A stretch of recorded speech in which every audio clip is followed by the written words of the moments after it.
திமுக தொடர்ந்து பாஜகவை இந்துத்துவா அரசாகவும் தமிழகத்தில் இஸ்லாமியர்களை வஞ்சிக்கக்கூடிய ஒரு கட்சியா பாஜக இருக்குன்னு தொடர்ந்து பேசிட்டு இருக்காங்க. இதை எப்படி எதிர்கொள்ள போறோம்? நீங்க திமுக அதனுடைய கூட்டணி வாக்கு வங்கி அரசியல் செய்து கொண்டிருக்கிறார்கள். மக்களை ஏமாற்றும் வகையிலே அவர்கள் பேசிக் கொண்டிருக்கிறார்கள்.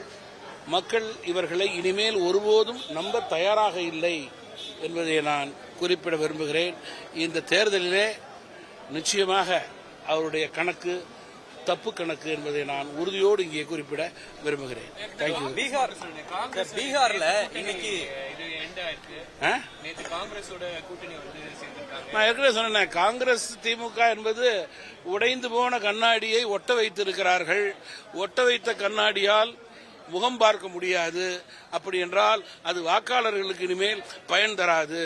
வாக்காளர்கள் அவர்கள் மீது இருக்கின்ற சந்தேகம் உச்சத்திலே இருக்கிறது.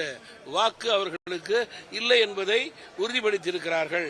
அவர்கள் போட்ட நாடகம் வெளிச்சத்திற்கு வந்து விட்டது நேற்றிரவு. இந்த பீகார்ல இன்னைக்கு முதலமைச்சர் நிதிஷ்குமார் ராஜினாமா பண்ணியிருக்காரு. அந்த மாநிலத்தில் பாஜகவை சேர்ந்தவர்கள் முதலமைச்சர் வேட்பாளரா அறிவிக்கப்பட இருப்பதா தகவல் இருக்கு. அதிகாரப்பூர்வமான தகவல்கள் வரும் வரை உண்மை நிலைக்கு ஏற்றுவாரே பேச வேண்டுமே தவிர அதிகாரப்பூர்வமான தகவல் எதுவும் வராமல் ஏசியமாக கூட்டணியினுடைய தமிழகத்தினுடைய தலைவர் நான் கருத்து கூறக்கூடாது. அது தவறாக இருக்கும். திமுக தொடர்ந்து பாஜகவை இந்துத்துவா அரசாகவும் தமிழகத்தில் இஸ்லாமியர்களை வஞ்சிக்கக்கூடிய ஒரு கட்சியா பாஜக இருக்குன்னு தொடர்ந்து பேசிட்டு இருக்காங்க. இதை எப்படி எதிர்கொள்ள போறோம்? நீங்க திமுக அதனுடைய கூட்டணி வாக்கு வங்கி அரசியல் செய்து கொண்டிருக்கிறார்கள்.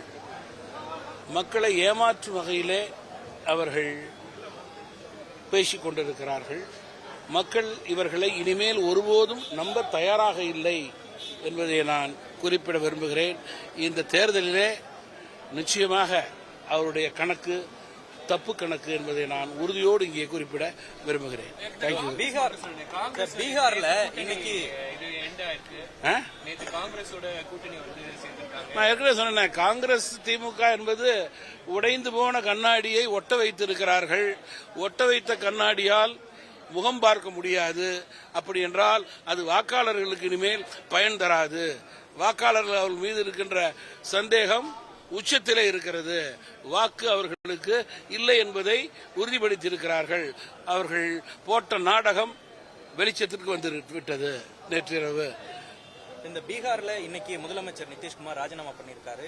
அந்த மாநிலத்தில் பாஜகவை சேர்ந்தவர்கள் முதலமைச்சர் வேட்பாளரா அறிவிக்கப்பட இருப்பதா தகவல் இருக்கு. அதிகாரப்பூர்வமான தகவல்கள் வரும் வரை உண்மை நிலைக்கு ஏற்றுவாரே பேச வேண்டுமே தவிர அதிகாரப்பூர்வமான தகவல் எதுவும் வராமல் ஏசியமாக கூட்டணியினுடைய தமிழகத்தினுடைய தலைவர் நான் கருத்து கூறக்கூடாது. அது தவறாக இருக்கும்.